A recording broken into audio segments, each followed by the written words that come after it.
Bonjour à tous, bonjour à toutes, j'espère que vous allez bien. Je suis ravi de vous accueillir dans ce webinaire. Première question, est-ce que vous nous entendez bien?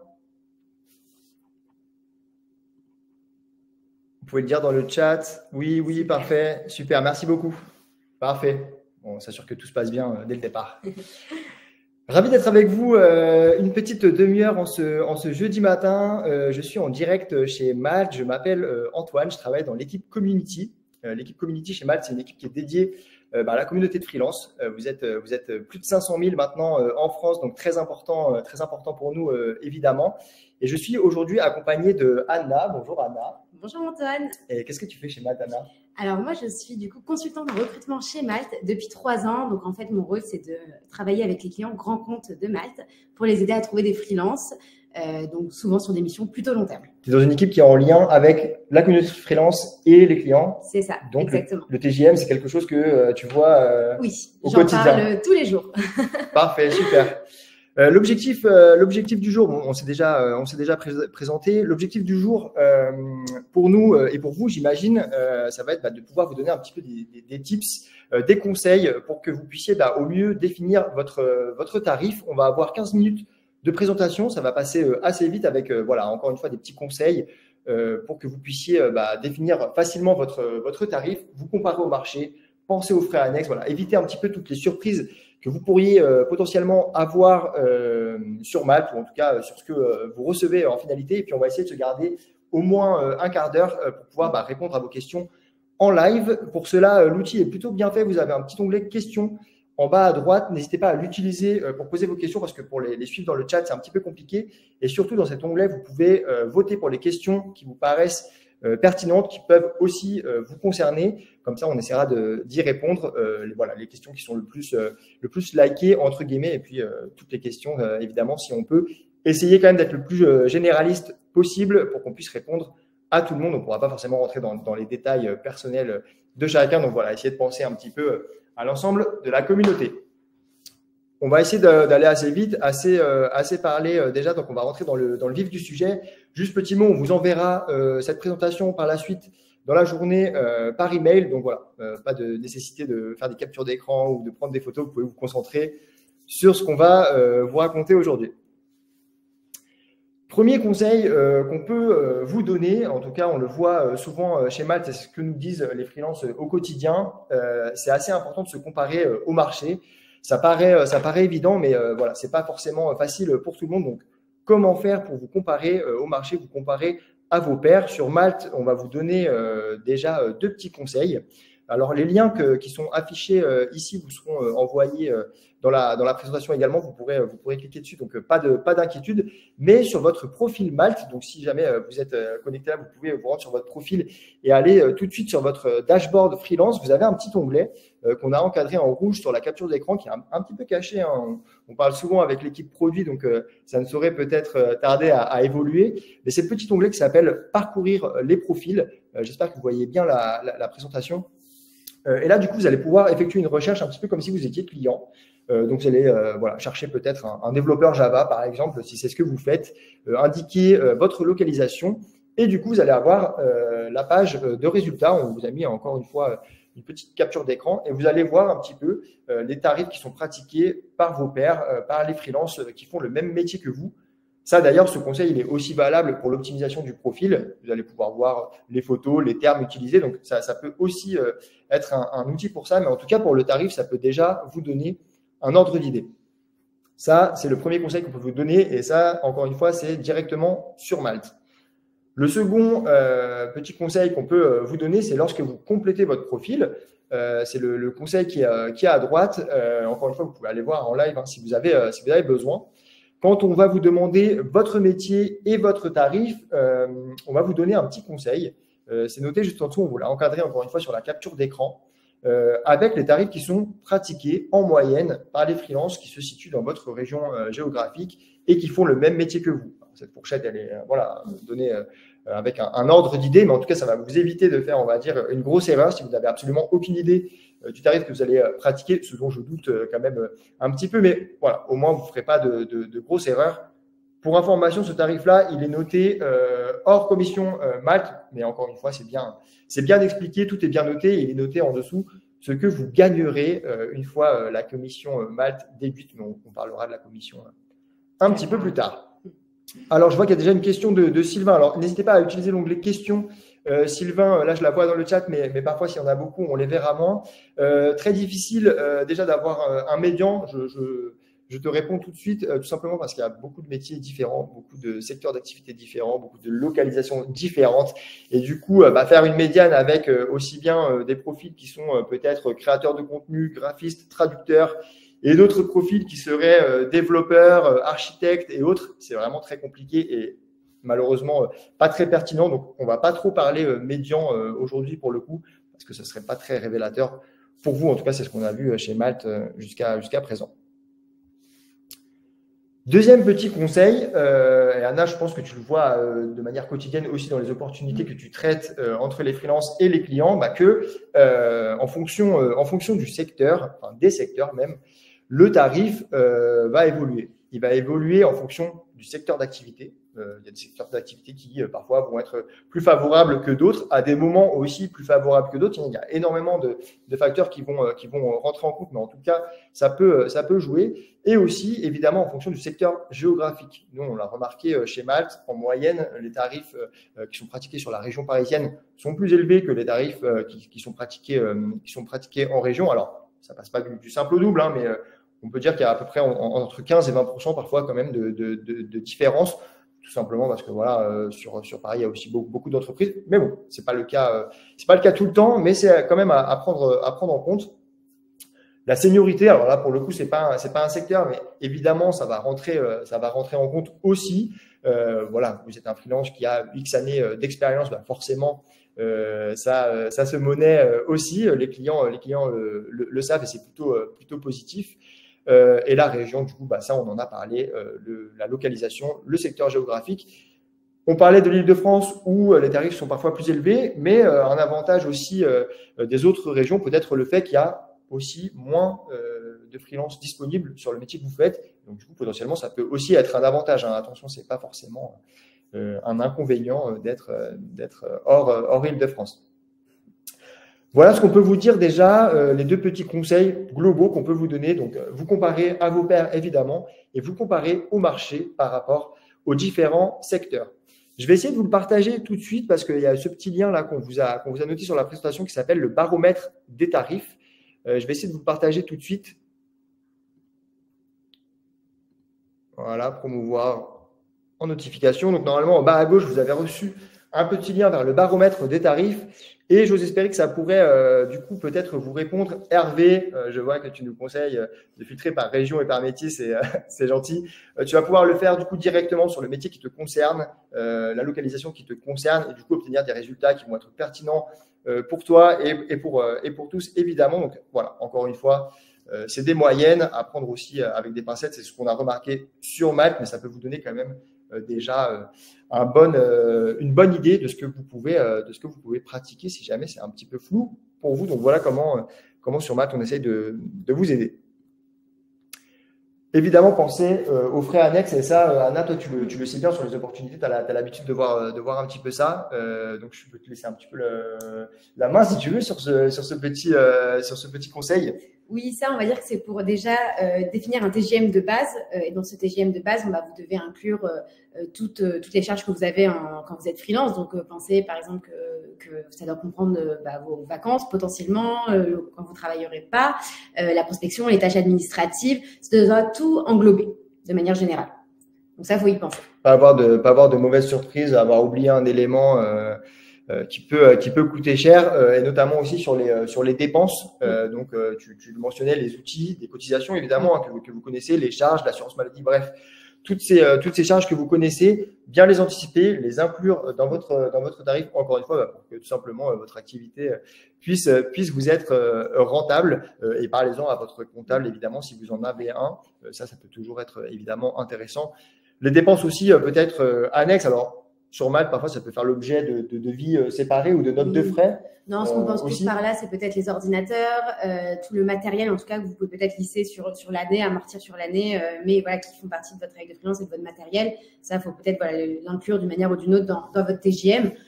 Bon, c'est quelques frais à ajouter, mais il faut quand même y penser pour pas que vous ayez une mauvaise surprise plutôt à la fin de l'année. Les charges fixes, entre guillemets. Voilà, c'est ça. Parfait. Ensuite, on va dire que là, on est parti d'un TJM de base que vous avez. On va dire que c'est le TJM que vous devriez afficher sur Malte. Mais il faut savoir qu'un TJM peut un petit peu évoluer en fonction des missions. Et il faut qu'il évolue parce que toutes les missions n'ont pas forcément le même TJM. Bon, là, petit clin d'œil aussi, vous avez une nouvelle vue du produit qui va arriver prochainement. Donc, ça, c'est exclusivité. tout neuf, ça. La vue de devis va changer bientôt. Donc, voilà, un petit aperçu. Donc, pour rappeler, le TJM peut évoluer en fonction d'une mission. Il faut quand même qu'il reste cohérent par rapport à ce que vous avez affiché sur Malte. Tout simplement parce que c'est un TJM à titre indicatif. Le client peut voir cette mission. Donc, en fait, un exemple, mais si vous mettez un TJM, on va dire à 400 € et que finalement, vous proposez 800 € pour la mission, c'est pas super parce qu'il y a quand même une grosse différence. On passe du simple au double. Donc, du coup, il faut quand même que ça reste dans cette fourchette-là. Il faut savoir aussi que si vous recevez une mission sur Malte, c'est que votre TJM est cohérent par rapport au budget du client parce qu'on a une fourchette, en tout cas assez large. Mais si vous recevez la mission, c'est que le TJM à 800 €, par exemple, ne conviendra pas pour ce client-là parce que c'est pas ce qu'il recherche. Donc, en fait, c'est plutôt désavantageux pour vous, en fait, de doubler le TJM. Donc, il faut quand même que ça reste cohérent avec ce que vous affichez sur Malte. Globalement, c'est aux alentours de 20%, si jamais il y a des questions là-dessus, oui. À peu près. Voilà. Du coup, lorsque vous recevez l'opportunité, vous êtes, entre guillemets, contacté lorsque vous entrez dans les 20% au-dessus, 20% en dessous. Voilà. Ça peut vous donner un ordre d'idée. C'est vrai que voilà, le fait que le tarif soit indicatif est important, mais quand même important de le respecter à minima. Et de le mettre à jour régulièrement. Voilà. Après, les petites raisons, par exemple, pour lesquelles le TJM peut un peu varier au-dessus ou en dessous, ça va être des facteurs comme, par exemple, la durée de mission, la localisation. Comme disait Antoine, ça peut faire changer le TJM. Si, par exemple, c'est une mission en full remote, potentiellement, le client va contacter des freelances qui sont partout en France. Donc, potentiellement, si un freelance, par exemple, sur Paris postule, il faut savoir qu'il y aura peut-être d'autres freelances dans le reste de la France qui vont postuler, qui auront peut-être des TJM inférieurs. Donc, il faut prendre ça en compte aussi. On peut avoir aussi des choses qui sont relatives à la mission elle-même. Est-ce que la personne va manager? Quelle responsabilité elle va avoir? Est-ce que c'est une mission courte, une mission longue, une mission temps partiel, temps plein? Il y a plein de facteurs comme ça qui peuvent faire que vous allez faire fluctuer votre TJM. Par exemple, vous aimeriez trouver une mission longue parce que voilà, vous allez vous impliquer dans un projet. C'est une mission, vous n'aimez pas forcément les missions courtes, vous voulez en trouver une qui va durer longtemps. Potentiellement, c'est une mission pour laquelle le TJM pourrait être un petit peu inférieur parce que vous allez rester longtemps dans la mission. Donc, voilà, c'est des petits exemples de pourquoi ça peut fluctuer. Donc voilà, moi le conseil que j'aurais à vous donner, c'est quand même de garder une fourchette cohérente comparée à ce que vous affichez sur Malte. Et plutôt, nous on le voit aussi côté community. J'imagine que tu vois la même chose, Anna, dans les opportunités. C'est pas forcément un avantage de baisser son tarif, contrairement à ce qu'on peut croire. On a des clients qui connaissent très bien le marché et qui savent aussi combien ça coûte un développeur sur telle ou telle compétence. Un développeur ou un freelance, pardon. Donc voilà, pas forcément le bon conseil de baisser son tarif. Ça peut être un petit peu inquiétant d'avoir quelqu'un qui a un tarif trop bas. Et en plus de ça, derrière, pour vous, si jamais il y a une partie de négociation, ce qui arrive, ça va être compliqué pour vous d'aller chercher le TJM qui vous convient parce que vous êtes déjà dans votre fourchette basse, entre guillemets. Si le client négocie, vous sortez du coup de vos clous et potentiellement, vous n'allez pas aller sur la mission parce que votre TJM initial était déjà un petit peu bas. Donc voilà, petit conseil, je pense aussi là-dessus. Non, c'est vrai. Pas forcément la meilleure idée d'aller chercher un TJM trop bas. Petit rappel également sur les frais Malte, parce que c'est important de le dire que le TJM que vous affichez sur Malte et que vous communiquez aux clients doit être le TJM qui inclut cette commission. Pour rappel, la commission sur Malte, elle est de 10% les 6 premiers mois et elle passe à 5% à partir du 7e mois de mission. C'est 2%. Également, il y a un autre cas quand vous ramenez des clients sur la plateforme. Donc, c'est dans le cas où on n'est pas apporteur d'affaires. Donc, dans le cas où c'est vous qui ramenez la mission. Donc là, c'est 2%. C'est important que ça soit inclus. Pourquoi? Parce que, en fait, le coût global que le client va avoir se base sur le TJM, ce TJM-là. Donc, en fait, si vous parlez d'un TJM hors frais Malte, le calcul final du client n'est pas le même. Donc, ça veut dire qu'il peut avoir une mauvaise surprise à la fin du process quand il reçoit votre devis, où en fait, il comprend pas le montant, tout simplement parce que vous ne les aviez pas inclus dès le début. Et en fait, ça, pour vous dire, hein, moi, je le vois presque tous les jours, ça peut arriver des petits quiproquos comme ça. Pour les personnes qui l'incluent pas, et ben en fait, ça peut faire que l'émission ne finalise pas à la fin du process parce qu'en fait, le client, son budget n'est pas respecté au final.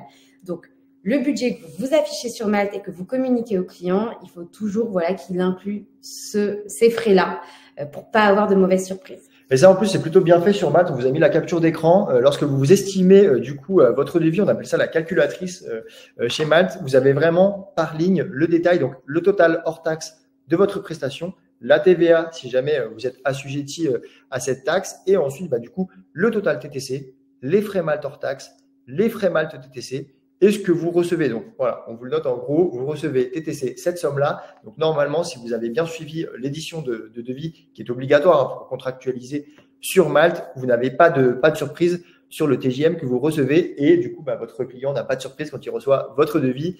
Tout se passe bien. Sur la commission, les 10% et les 5%, petit rappel, ça marche aussi par client. Donc, dès que vous avez un nouveau client, 10% de commission pour les 6 premiers mois. Et ensuite, une fois que vous avez passé ces 6 premiers mois, c'est entre guillemets ad vitam aeternam. Si jamais vous travaillez avec un grand client du CAC 40, finalement, vous travaillez avec lui 3 ans après, vous restez à 5%. Cette relation commerciale existe déjà. Donc, le taux de commission reste à 5%. Il faut que ce soit le même client, la même personne dans le groupe, par exemple, pas une autre entité dans le groupe. C'est vraiment le même manager, le même responsable de mission, on va dire. Exactement. Même couple, on va dire. C'est ça, même père. Voilà, c'est ça le terme exact. Et les 2%, Anna, alors c'est un petit peu annexe au TJM, mais c'est assez important aussi de le mentionner. Je ne sais pas si on va le voir peut-être un peu dans les questions. D'ailleurs, il est 11h17, le temps passe vite. On va essayer de passer rapidement aux questions, mais c'est assez intéressant parce que vous pouvez utiliser Malte aussi pour gérer un petit peu votre partie administrative, vous occuper un petit peu de l'édition de devis, l'édition de facture, la réception des paiements, vous affranchir un petit peu des relances de paiement auprès de votre client et évidemment sécuriser vos missions, que ce soit au niveau du paiement ou de l'assurance aussi, responsabilité civile professionnelle. Et donc, dans ce cas-là, si jamais vous avez une relation avec un client, vous pouvez choisir de la rapatrier, entre guillemets, sur Malte. Et étant donné, comme je le disais, Anna, qu'on ne vous a pas aidé à trouver le client, cette commission, elle est uniquement de 2%, tout simplement pour couvrir les frais de la plateforme et notamment l'avance de trésorerie dont vous bénéficiez lorsque vous faites ça, à savoir un paiement sous 10 jours ouvrés maximum, ce qui peut être quand même un gros avantage, surtout quand vous travaillez avec des grands comptes qui peuvent mettre jusqu'à 60 voire plus pour vous payer. Donc voilà, n'hésitez pas aussi à faire ça, c'est le cas où vous payez 2% de commission.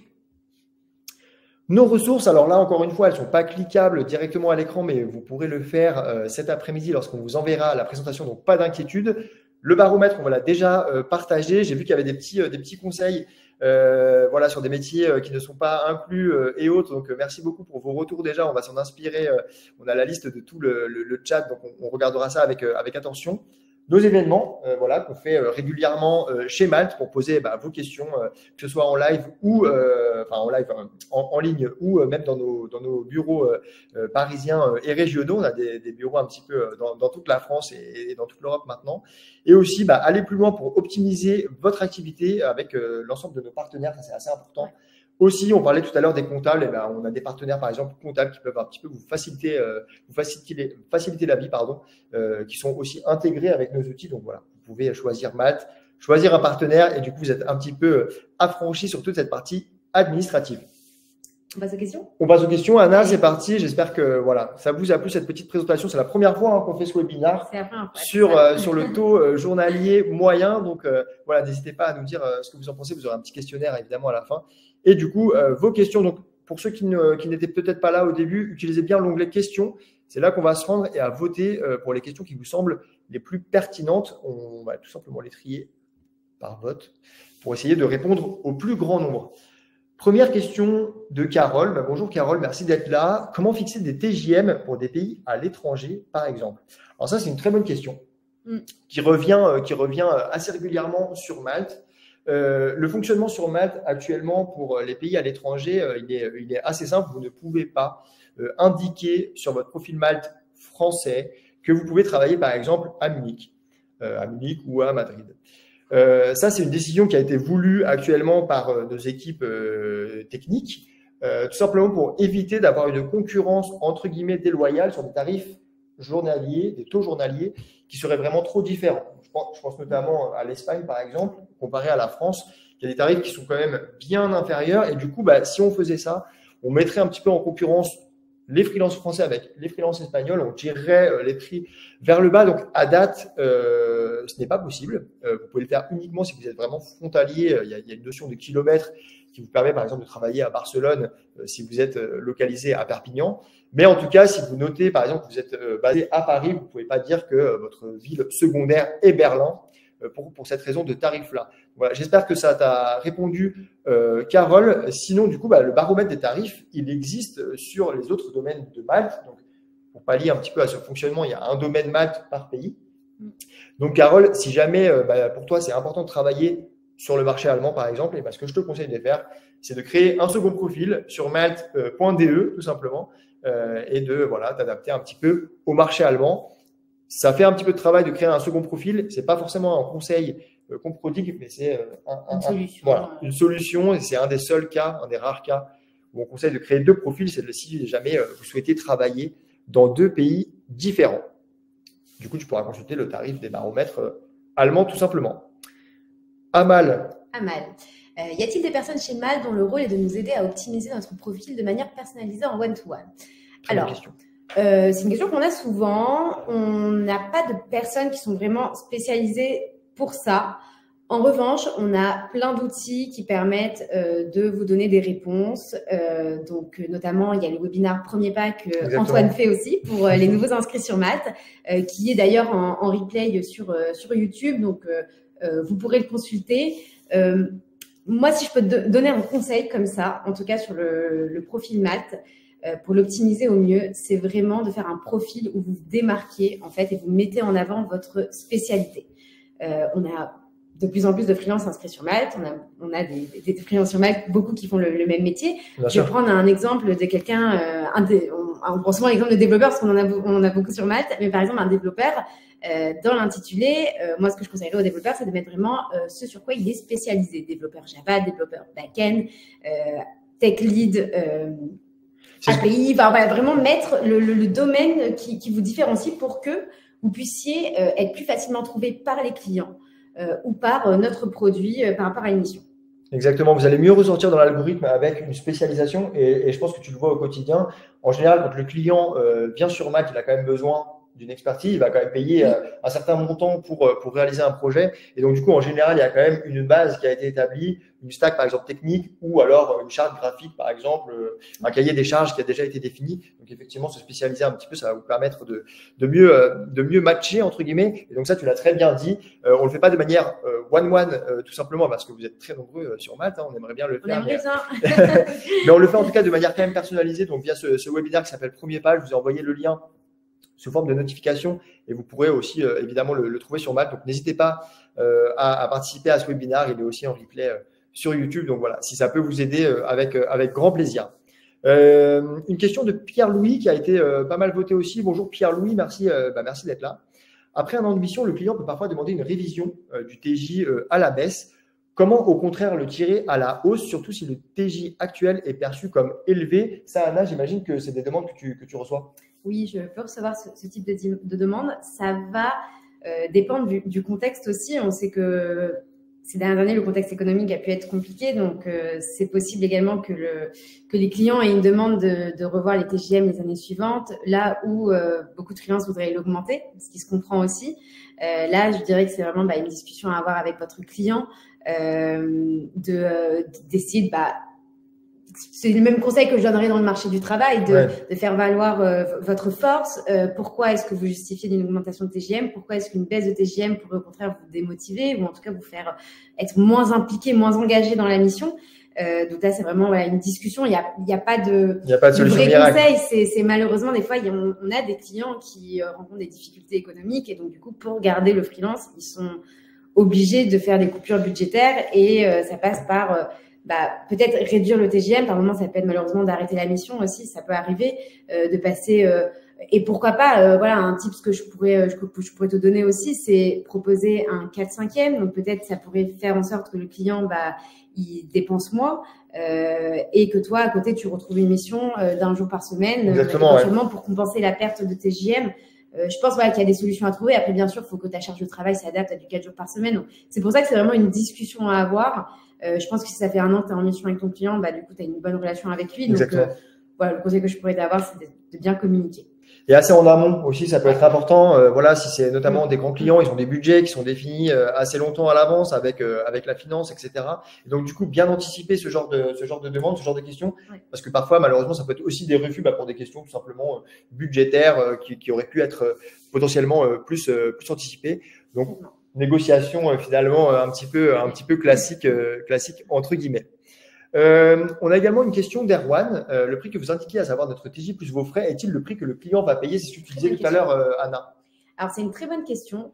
C'est pas le prix final parce qu'on a une commission également côté client. Exactement. Il y a un double commissionnement sur Malte où en fait, c'est des taux qui sont différents en fonction des clients, en fonction du contrat qui a été signé avec le client. Donc, chaque contexte est vraiment différent. Et c'est pour ça que à la fois pour des questions de confidentialité et du fait que c'est pas le même montant pour tous les clients, on peut pas vous partager le montant, mais c'est vrai qu'il y a le prix final qui est différent et c'est pour ça que ce prix final, il est calculé en fonction du TJM qui inclut déjà votre commission freelance. Exactement. Donc oui, c'est bien quelque chose à avoir en tête et Erwan, merci de le souligner. Il faut avoir en tête que le client paiera un coût un petit peu plus élevé et donc c'est des fois à avoir en tête quand vous avez peut-être des TGM qui sont déjà assez hauts, c'est-à-dire que le client paiera un petit peu plus. Donc voilà, peut-être ça peut aussi jouer dans le fait d'adapter. Dans la balance, ouais. Dans la balance. Et petit mot là-dessus, elle est intéressante ta question, Erwan. Parfois, on nous demande, mais alors pourquoi Malte, vous prenez une commission côté freelance, également côté client, mais tout simplement parce qu'on a aussi des équipes entières qui sont dédiées à des comptes. Je pense notamment aux clients grands comptes. On a une équipe commerciale qui va permettre d'intégrer nos outils, de connaître les besoins, etc., de développer les relations. Donc tout ça, évidemment, ça a un coût. On va centraliser aussi toutes les demandes clients au même endroit. Donc ça, c'est un gros avantage pour les clients du coup de passer par Malte, c'est d'avoir à gérer uniquement un prestataire au lieu de potentiellement gérer 300 prestataires s'ils ont un pool de 300 freelances. Voilà une des raisons pour lesquelles en tout cas les clients aussi passent par Malte. Donc voilà, forcément tout ça a un coût. C'est pour ça que le client aussi de son côté a des frais, mais en tout cas au moins si vous côté freelance vous avez bien inclus la commission Malte dans votre tarif, le client n'aura pas de surprise. Lui, il est bien au courant selon son contrat qu'il a des frais. Il sait, mais en fait, son calcul est fait à partir du bon montant de votre part. Donc, si le montant n'est pas bon de votre part, forcément, le coût final n'est pas bon. Et forcément, ça peut bloquer. Ça peut bloquer à la fin. C'est dommage. Alexis, bonjour Alexis. Tu te permets de copier-coller une question de Juliana. Merci beaucoup pour elle. Vous parlez de postuler aux missions, mais on est d'accord que sur Malte, on peut uniquement attendre à être appelé. On ne peut pas être proactif. Elle est intéressante cette question. C'est intéressant. Elle est intéressante cette question. Alors effectivement, Juliana / Alexis, du coup, vous pouvez pas postuler directement dans le sens où vous n'avez pas de catalogue entre guillemets de missions, un petit peu comme on pourrait l'avoir sur Indeed, LinkedIn, etc. Ça, c'est vraiment voulu. C'est une vision de nos fondateurs il y a un peu plus de 10 ans maintenant. Malte a été créé en France en 2013, donc c'était voulu tout simplement pour essayer de faire se croiser vraiment le bon freelance pour le bon projet. C'est vraiment l'idée de base et que vous, freelance, n'ayez pas, entre guillemets, à parcourir des pages infinies de besoins qui ne vous correspondraient pas. Et également, côté client, je vais être tout à fait transparent avec vous, au client, de recevoir de la part de Malte des candidatures qui ne correspondent pas également aux besoins. Donc, c'est vraiment l'idée de base et la raison pour laquelle vous n'avez pas accès, entre guillemets, au catalogue d'offres. En revanche, quand on dit postuler aux missions, c'est une fois que vous avez reçu un message sur Malte, parce que ça se présente comme ça, mais là, on part un petit peu sur le webinaire des premiers pas que je vous invite à consulter si ce n'est pas déjà fait. Une fois que votre profil a rencontré une opportunité qui convient, vous recevez un message dans votre messagerie Malte. Ça se passe toujours comme ça. Premier conseil, activez bien les notifications parce que la rapidité est importante. Mais voilà, quand on dit postuler aux offres, c'est évidemment en fait répondre aux messages qui vous sont envoyés par Malte. Vous ne pouvez pas être proactif, on va dire, à proprement parler. En revanche, vous pouvez être proactif, comme on l'évoquait tout à l'heure, en définissant bien du coup votre tarif, en vous comparant à vos pairs, en optimisant votre profil un profil peu complété, très généraliste.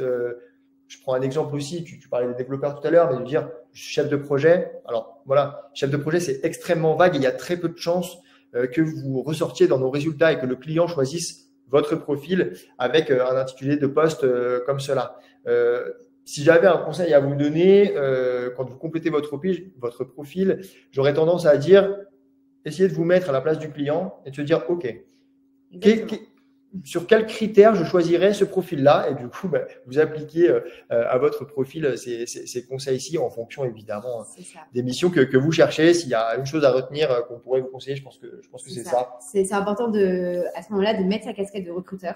Exactement. En fait, de se dire qu'est-ce que le client, pour me trouver sur Malte, mettrait dans sa barre de recherche, qu'est-ce que je dois mettre dans mes compétences, dans mon profil qui pourrait intéresser le client.